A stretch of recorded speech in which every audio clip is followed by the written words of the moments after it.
Olá, meus amigos, estamos falando aqui do Centro Espírita Centelha Divina, levando aos nossos irmãos mais uma mensagem. Esta noite nós temos a doutora Renilda, que vai falar do livro Dias Gloriosos, uma mensagem muito boa para nós, mas enquanto vamos aqui no alerta de Joana. Morrer para viver.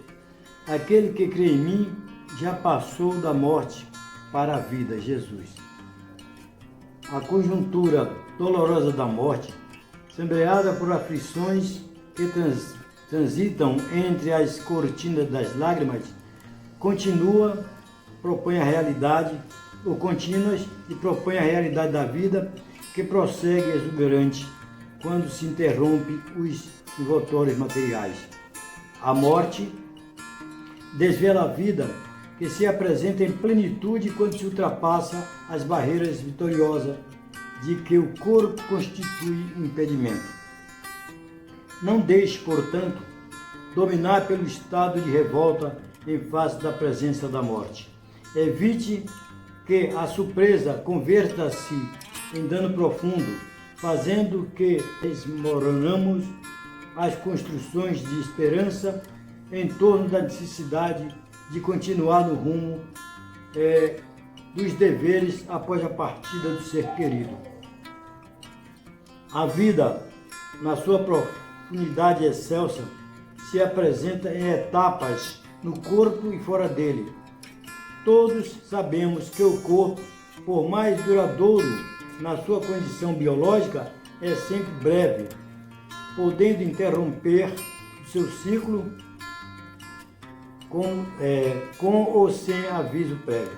Por tal razão, antes de fixe em demasias nos valores transitórios da matéria, tem em mente que, não obstante, a necessidade de realizar o ministério inteligente durante a experiência corporal. A vida em si mesmo tem a sua gênese, o seu fanal, além da matéria mais densa. A morte merece acuradas reflexões de que não podemos furtar, considerando que a todas as criaturas dominam no processo da transformação inevitáveis. Programa as tuas atividades, contando com o fenômeno inexorável da morte. Ela te conduzirá ao retorno. Necessário preparar-te para essa viagem libertadora. Outro sim, considera também nas tuas meditações de possibilidade de partida de quem se te faz querido, antecipando-te no regresso ao mundo de origem. Recordarás os que te procederam no rumo da vida espiritual. Em homenagem a esses afetos que viajaram antes, prossegue no culto do bem, mantendo a sua doce recordações e revivendo-as em poema de carinho, programando a continuação do compromisso eterno. Se choras, o que é natural, conforta-te com o lenitivo da certeza de que voltarás a conviver com o ser amado. Não te deixe abalar ante a perspectiva improvável da sobrevivência. Tudo nos fala da vida. A glande do carvalho despedaça-se para que surja a árvore que se agigantará pouco e pouco. A lagarta liberta a borboleta quando se extingue a forma. O pólen libera a perpetualidade da espécie. Tudo se transforma ante o milagre da morte, que é dádiva da vida. Jesus, na cruz da ignomínia, Maria e 4 os amantes choravam. Ministravam-se a saudade e a dor diante da consumação e do adeus corporal. No entanto, logo depois, pleno de vida, ele volveu ao convívio maternal e ao dos seus amigos, demonstrando a plenitude da vida. Confia na ressurreição em triunfo e prepara-te para a alegria da sobrevivência. O apóstolo Paulo, emocionado, exclamou: tragada foi a morte na vitória. Onde está, ó morte, a tua vitória? Onde está, ó morte, o teu agrilhão? Aí o iluminado de Assis, pacificado e confiante, asseverou na sua oração simples: porque é morrendo que nascemos para a vida eterna. Teus mortos queridos estão vivos e guarda o momento em que, terminados os teus compromissos do terreno, marcharás na direção do reencontro feliz. Que bom, meus queridos e amados irmãos, sabermos que não morremos. Nós ressurgimos para o Espírito ao desencarnar e ressurgimos para o corpo ao encarnar. Então a nossa vida é uma só. As existências são diversas.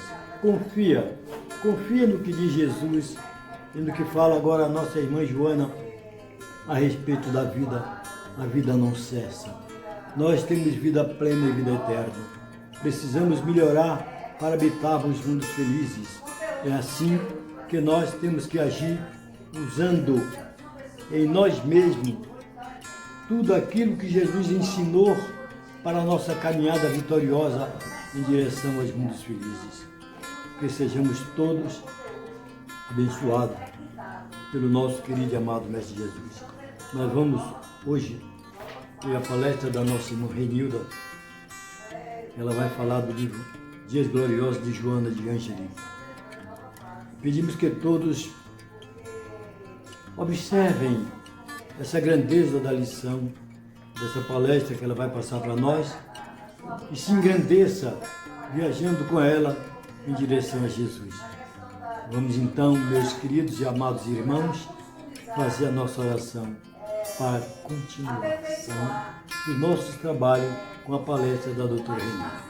Pai nosso que estás nos céus, santificado seja o vosso nome. Venha a nós o vosso reino, seja feita a vossa vontade, assim na terra como nos céus. O pão nosso de cada dia nos dai hoje. Perdoai, Senhor, as nossas ofensas, assim como nós perdoamos aquele que nos tem ofendido. Não nos deixeis cair em tentações, mas livrai-nos, Senhor, de todo mal. Porque de vós é o poder, o reino e a glória para sempre, que assim seja. Boa noite a todos.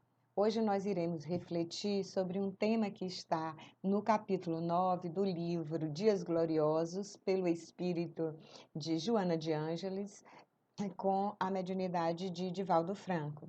O tema é intercâmbio, esse intercâmbio mediúnico entre o mundo espiritual e o mundo físico.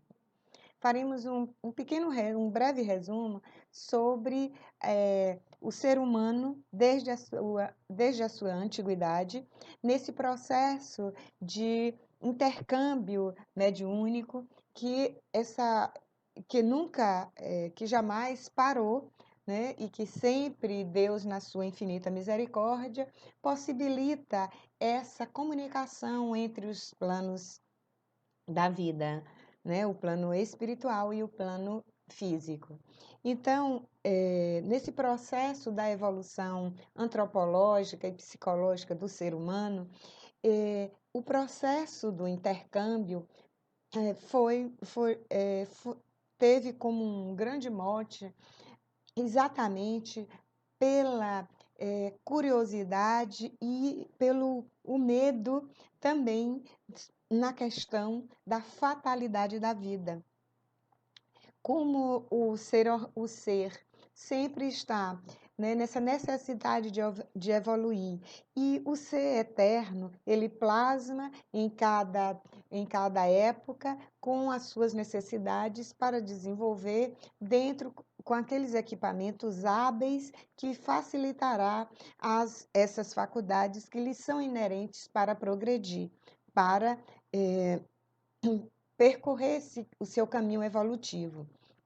Mas antes de ter o homem primitivo, antes de ter a consciência da razão, da lógica, da inteligência, ele agia muito mais pelo impulso, com os seus conhecimentos rudimentares, ele não conseguia compreender na sua plenitude essa essa fatalidade da vida, da existência física que se consumia com a morte, né? Entre aquele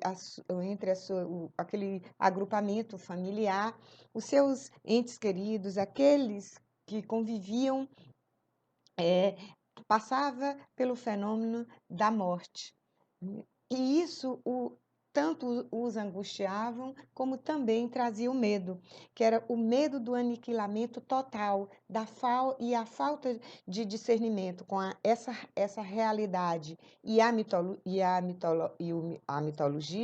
a predominância do instinto de preservação da espécie levou o homem primitivo a observar essa ruptura da vida de forma muito brusca. E essa ruptura brusca da vida, sem um entendimento que ainda lhe carecia a sua inteligência, o seu progresso, né? Enquanto nessa trajetória ainda primitiva, ainda primária da sua evolução, a força da morte os deixavam angustiados e, de certa forma, a dor da perda de alguém tornava um avassalador entre eles lidar com essa questão.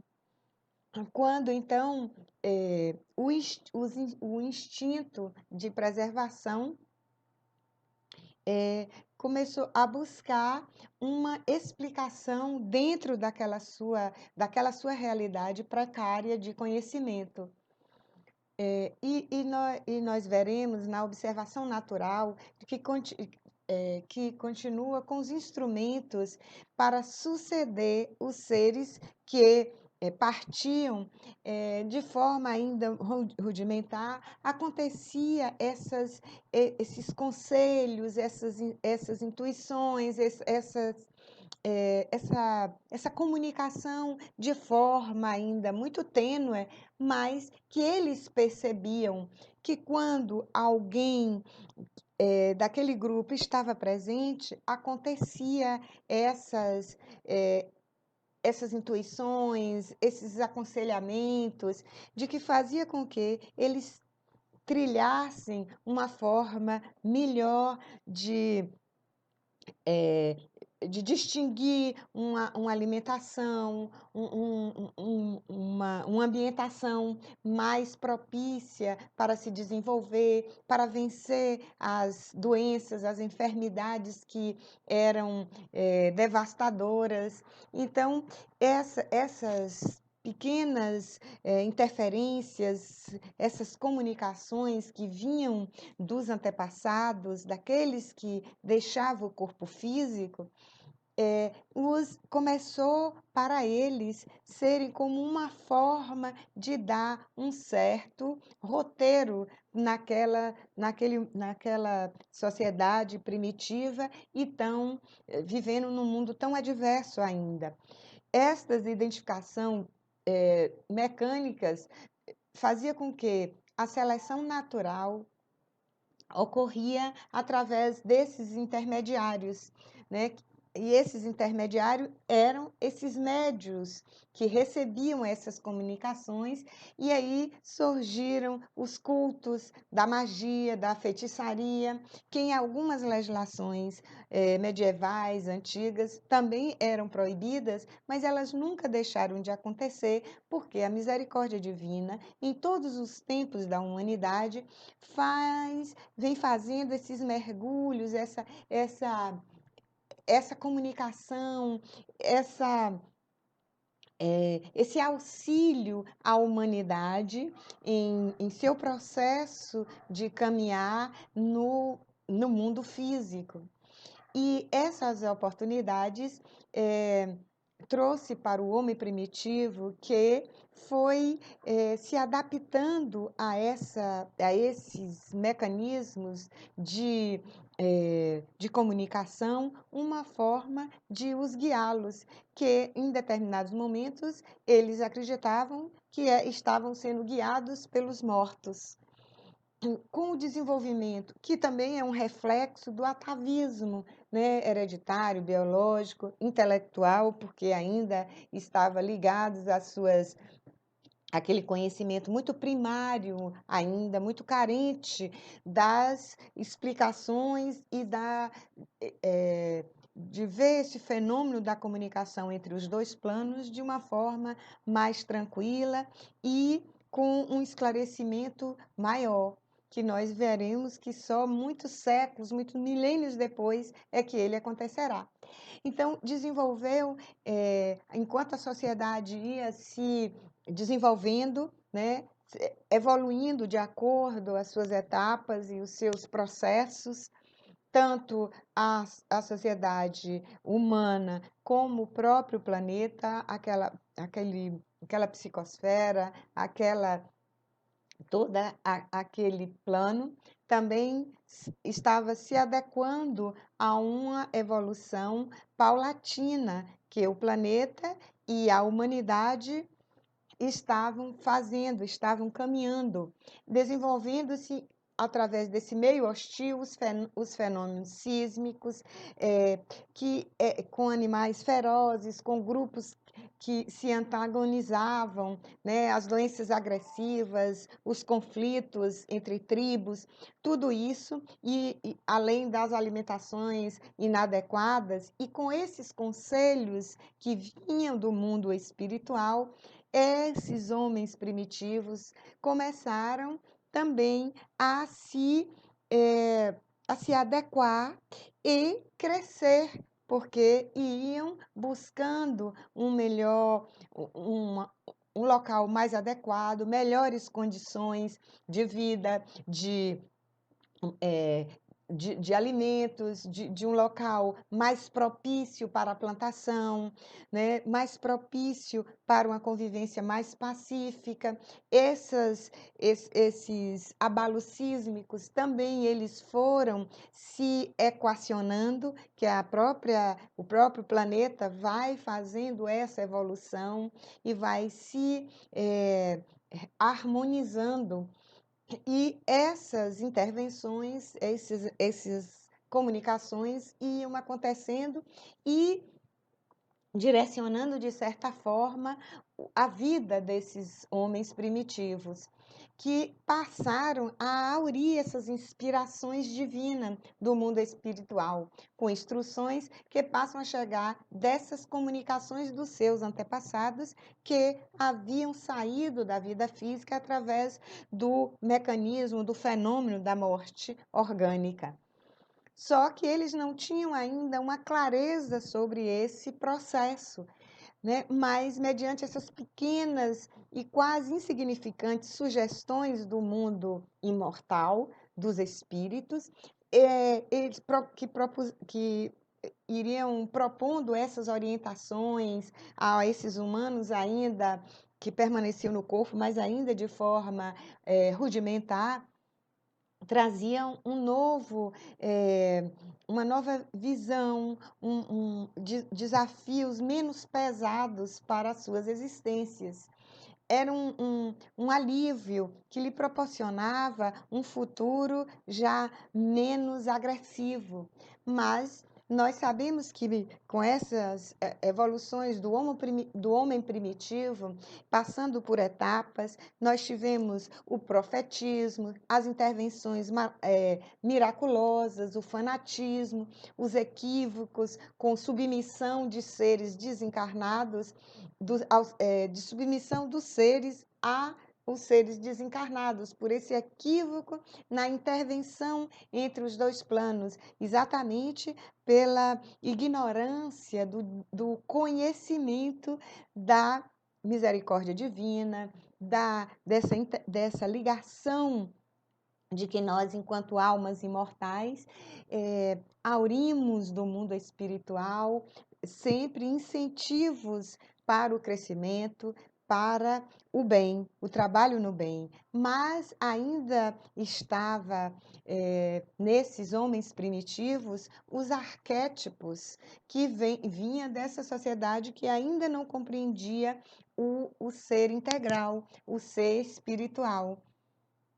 E naquele período era compreensível que esses fatos acontecessem dessa forma, proporcionando a ajuda em que o homem da época ainda não tinha a razão, o conhecimento, o discernimento mais elaborado. Ainda era um processo rudimentar eh, de que respondia mais os seus instintos, e os instintos estão ligados ainda mais ao, à matéria, né? Às questões mais daquele cotidiano cheio de adversidades ainda, dando-se conta que a morte é somente um processo de transformação e não uma miraculosa sublimação.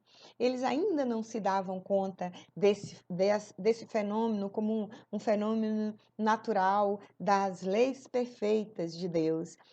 E iam, né, deixando que essas participações, essas influenciações, fossem esclarecendo à medida em que caminhavam para o crescimento e para a melhora em todos os seus, da sociedade em todos os seus graus.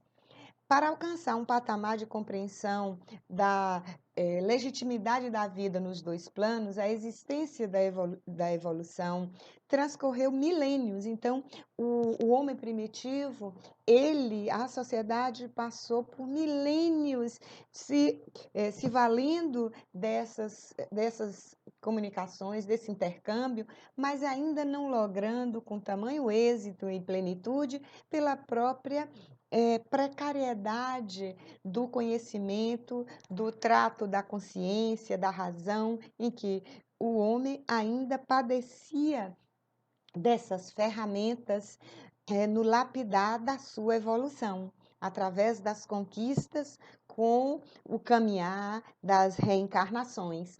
E só depois, muito tempo, muitos milênios se transcorreram, que esse intercâmbio se concretizou até o momento da chegada do Espiritismo, que aclarou com seu arsenal valioso trazido pelos próprios imortais, junto ao codificador Allan Kardec, que construíram, que trouxeram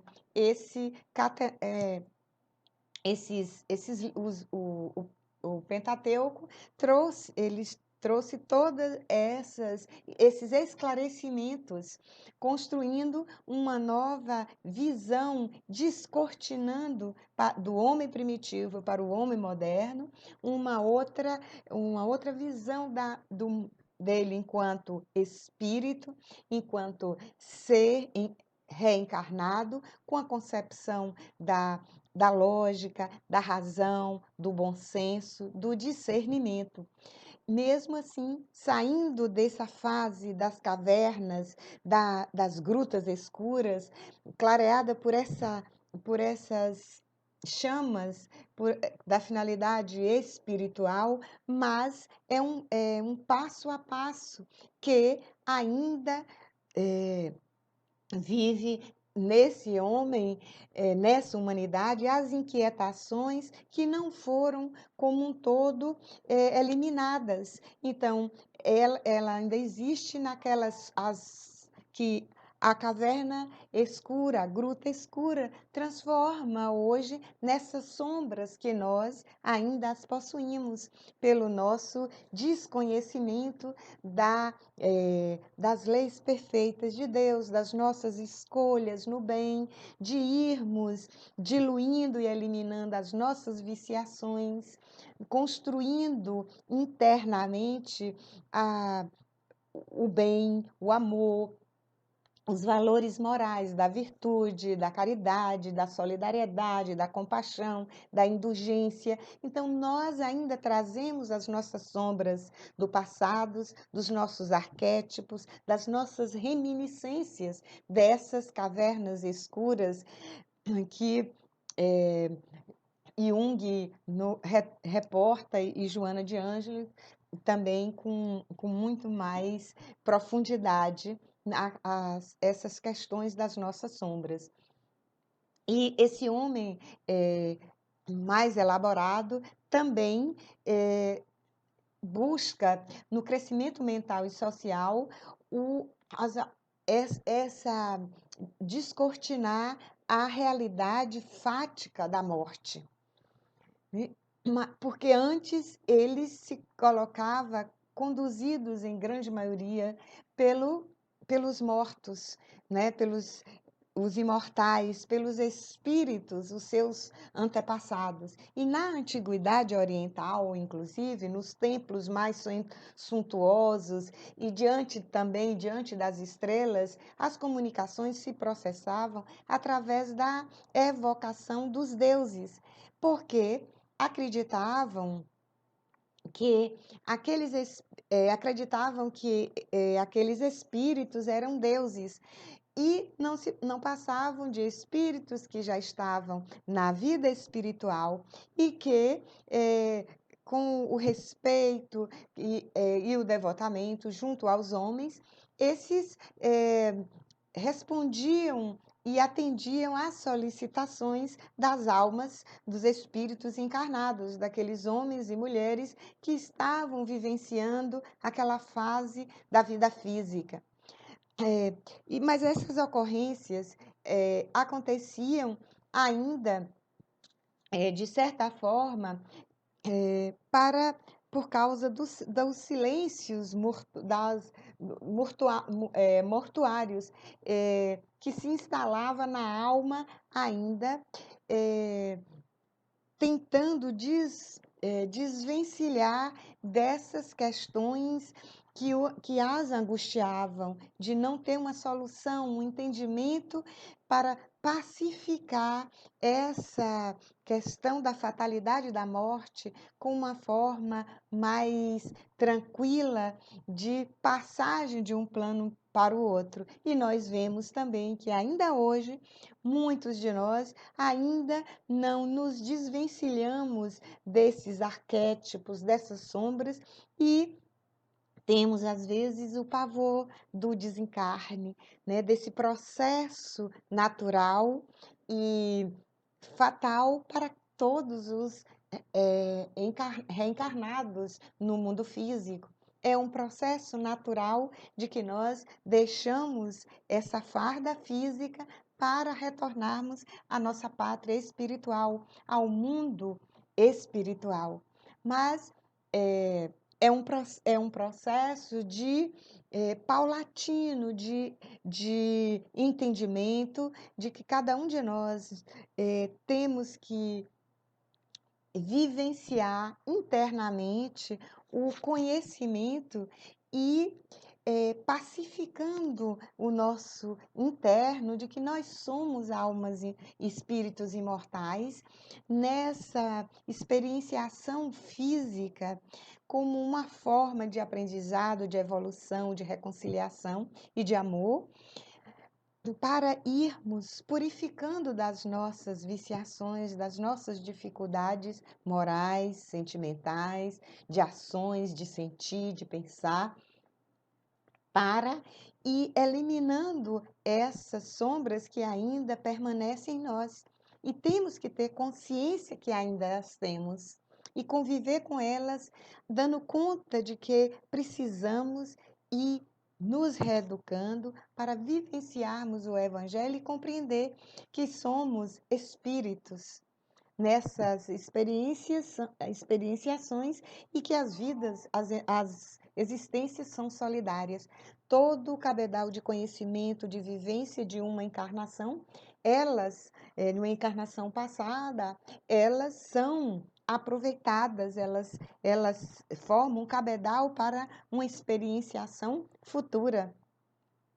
E são essas questões que inquietava o homem primitivo, porém, ele ainda passava por aquelas expressões das manifestações das crenças iniciais, com representações de efígies humanas por meio de seixos que pintavam o próprio ser ainda de uma forma meio disforme, né, disforme, primitiva, mas que já tinha aparências de um ser, né, como nós encarnados. E logo depois desse processo evolutivo do pensamento, começou também a esculpir as formas humanas daqueles espíritos que davam as comunicações no barro, na madeira, no osso, na própria pedra, com linhas mais bem definidas, né? Já tinha uma aparência mais humana. E logo foram arrumando em torno das fogueiras, né, para aqueles grupos humanos se reuniam em torno de fogueiras para reverenciar esses espíritos que davam essas comunicações, esse intercâmbio, e onde também se originou o culto xamantista. Em volta dessas fogueiras surgiram os primeiros sensitivos, que não davam conta de serem os instrumentos da fenomenologia, que se veio expressar pelo intermédio desses movimentos da queda da pedra. Nós vemos na história, nessas figuras das pinturas rupestres, que ali tem também expressões da religiosidade, dessas comunicações, que foi a cultura rudimentar, desses primeiros ensinamentos, desse intercâmbio mediúnico entre o mundo espiritual e o mundo físico. Foi esse largo período, caminho das primeiras manifestações visuais, o momento do contato palpável com o espírito, do mundo espiritual, dando essas comunicações, dando esse auxílio, esse socorro, esse esclarecimento a toda a humanidade que começa a compreender as leis de Deus, o reino de Deus, compreender, inclusive, com uma maior profundidade o Evangelho, o, a, o, as parábolas do Cristo, os seus ensinamentos, eles foram, através dos espíritos, esclarecidos com uma riqueza de detalhe, de profundidade, que nós, naquela época, não tínhamos dimensão e nem condições, nem morais, nem intelectuais, de ter, de compreender a beleza dos ensinamentos e do roteiro do Divino Amigo, das mensagens do Cristo e dessas intervenções ao longo de toda a humanidade que a espiritualidade traz para todos nós. Mas ainda não tínhamos essa percepção, recebíamos, de acordo a esse grau evolutivo, nas suas tenras idades da humanidade, fomos logrando maior ou menor compreensão desses conselhos, desse intercâmbio, dessa presença, como o Livro dos Espíritos, na questão 459, no capítulo 9, fala sobre a intervenção desse intercâmbio dos espíritos nas nossas vidas. E esses fantasmas ancestrais que vinham aparecendo através daquelas covas ocultas, onde, através dessas manifestações com fogo, transformavam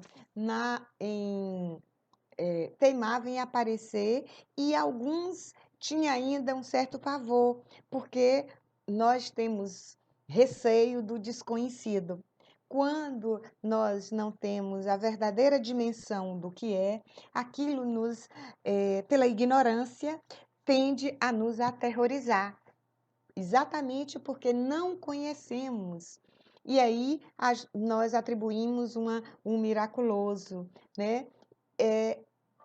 Mas o intercâmbio espiritual, atingindo na atualidade elevadas expressões culturais e científicas, dá ao homem, ao ser na carne, a alma que transita no mundo físico, um bálsamo para compreender as suas dores, as suas provas, as suas expiações, as suas escolhas com o seu livre-arbítrio e, a depender de como nós nos sintonizamos com esses auxílios, esse socorro do mundo espiritual, nós, como Cristo mesmo nos chamou a atenção, o nosso fardo é mais leve, porque ele não os retira de nós, mas nos dá nos dá um socorro, um alentamento para que nós compreendamos que não somos vítima de nada, que estamos reeducando e reequilibrando com a lei perfeita aquilo que nós desorganizamos, aquilo que nós violentamos, que violamos, que não aceitamos, que criamos mecanismos que dificulte o nosso próprio processo de avanço, de melhora, de evolução. São os mecanismos criados por nós mesmos, porque à medida que nós construímos dificuldades para as nossas vidas ou nos comprometendo com a lei e conosco mesmo e com o outro, nós estamos trazendo mais dores para as nossas vidas. E esses intercâmbios espirituais vêm nos auxiliar, esclarecendo, socorrendo, mostrando como é aqueles irmãos que, como nós, passamos por períodos equivocados e quais são as dores para se reorganizar, reequilibrar, corrigir aquilo que nós, porventura, por escolhas insensatas e equivocadas, tivemos esses obstáculos necessários para agora, na experienciação física, suportá-los como uma forma de reeducarmos. E Deus é infinitamente bom e justo que nos coloca nessa escola da vida física para testarmos ou experienciarmos através das expiações o que nós comprometemos e aprendemos e vamos passar para ver se concluímos aquele ensinamento correto, conforme a lei justa de bondade, de caridade, de amor, de progresso, de trabalho. E é nesse processo que esse intercâmbio mediúnico nos possibilita e vem possibilitando e trazendo para esse homem primitivo até o homem, nessa fase tecnológica, nessa fase de uma evolução tão material, mas ainda com tantos enganos e equívocos na questão da moral, do sentir e do fazer. Essa convicção preenche os terríveis vazios da existência. Então, muitos de nós cultuamos as belezas físicas, materiais e esquecemos das verdadeiras belezas que existem na obra divina e nós como uma obra divina. Nos perdemos diante da realidade material, nos esquecendo e distanciando do projeto divino de cada um, que cada um de nós temos como espírito imortais. Diante disso, o ser humano deixa de ser um joguete das forças obscuras e absurdas e casuais que teriam elaborado e conduzido quando ainda inconsciente e naquela tentativa de administrar aquelas intervenções, aqueles intercâmbios, sem ainda compreender na sua dimensão. Às vezes, nos comportávamos, nos vinculando a a orientações tão equivocadas quanto as nossas. Mas o ser humano está fadado à glória do infinito. Joana de Ângeles nos afirma isso nesse capítulo 9 do, deste livro. Ela nos diz que o ser humano está fadado à glória do infinito através da sua imortalidade. O sonho em torno do aniquilamento, como mecanismo psicológico da fuga da realidade, não passa de um pesadelo. Quando nós despertamos a nossa consciência, a razão, e a lei de Deus está em nossa consciência, quando nós apreendemos desse conhecimento, nós saímos desse pesadelo que aturde as almas, as mentes e cria o torpor que às vezes nos autodestrói, mas nós, quando temos a consciência dessas questões, nós fazemos com outro olhar e transmutamos esse pensar, esse sentir, essa prática. E os conflitos existenciais se perde, né?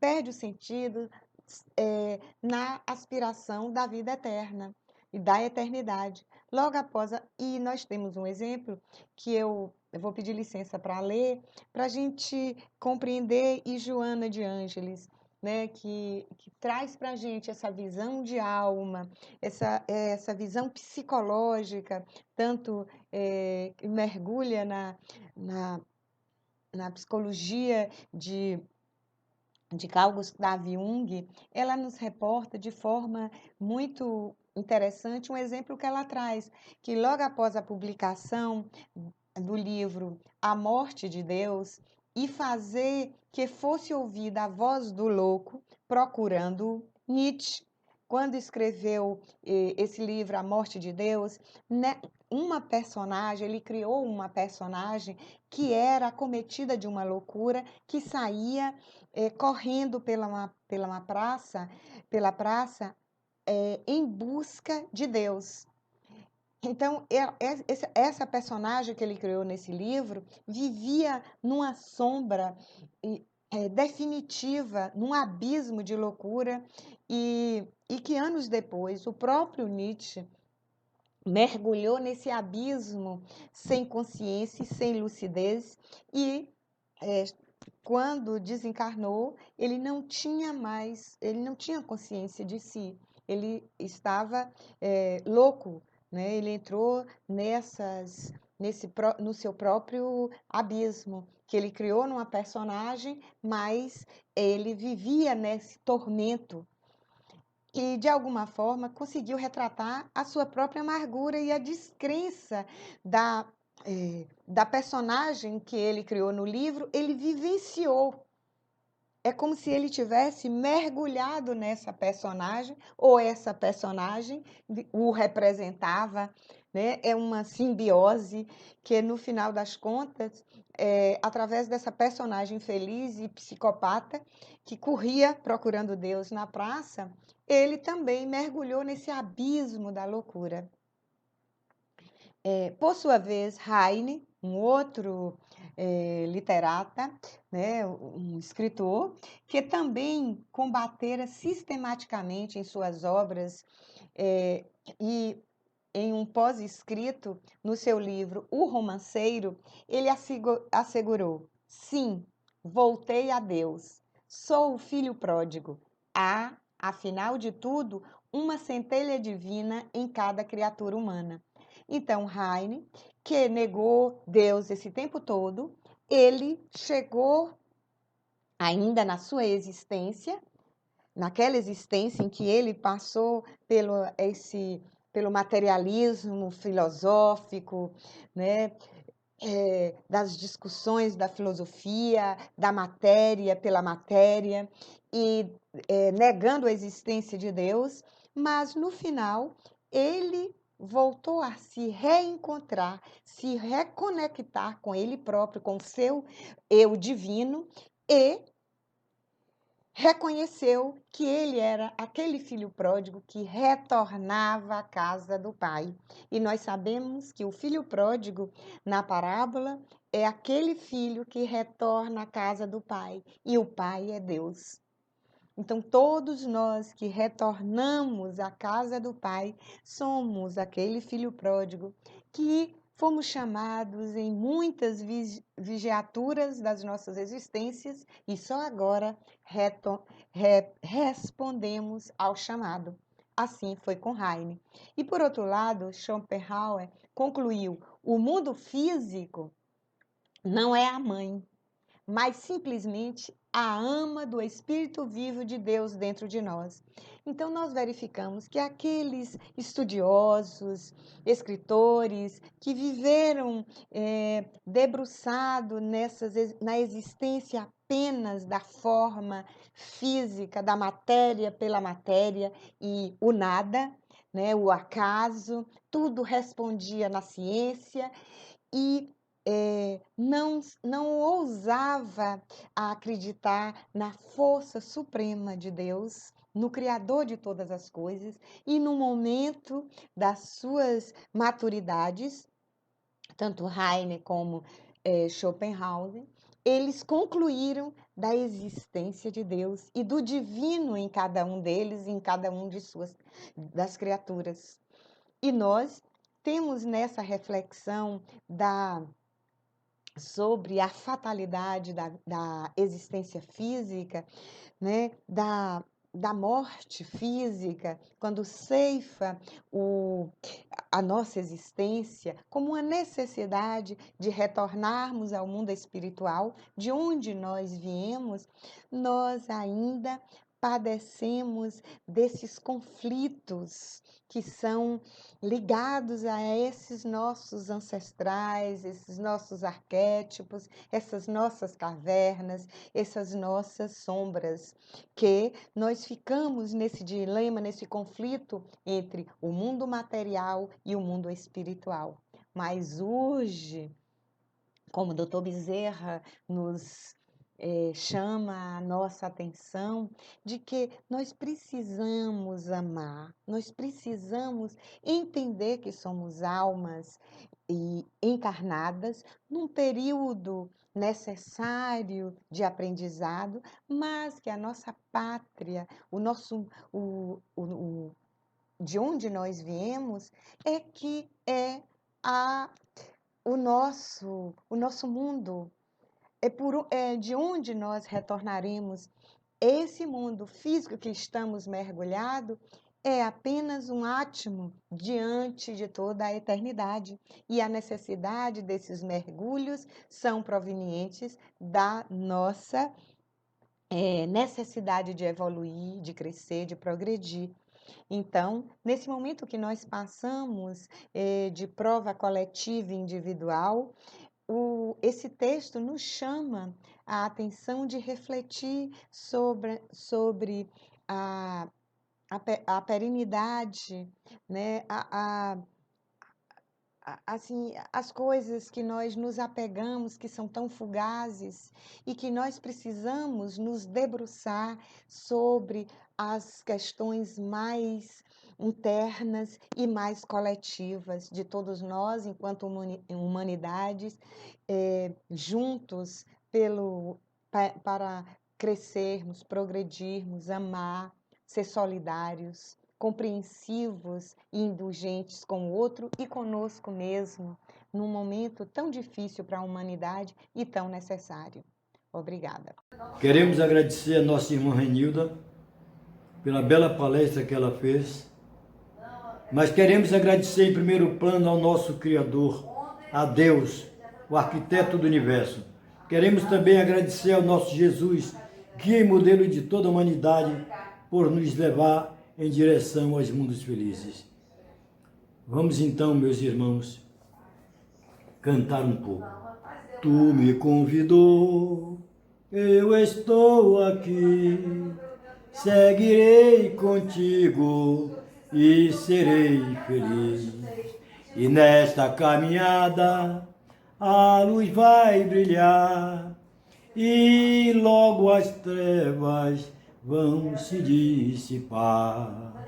Cura-me, Senhor, cura-me, Senhor, cura-me, Senhor, com o vosso amor. Cura-me, Jesus, cura-me, Jesus, cura-me, Jesus, com a vossa luz. Na minha caminhada sempre eu caí, e quando te encontrei, logo te segui. A caminhada é longa, temos que caminhar, e o caminho irei encontrar. Cura-me, Senhor, cura-me, Senhor, cura-me, Senhor, com o vosso amor. Cura-me, Jesus, cura-me, Jesus, cura-me, Jesus, com a vossa luz. O teu evangelho veio me curar e minha luz logo vai brilhar. Tu és nosso modelo e guia também, e se faz ponte para nos ligar ao Pai. Cura-me, Senhor, cura-me, Senhor, cura-me, Senhor, com o vosso amor. Cura-me, Jesus, cura-me, Jesus, cura-me, Jesus, com a vossa luz. Muito obrigado a todos, que Deus os ilumine e dê uma noite cheia de paz. Sonhe com Jesus e durma com os anjos. A paz no coração.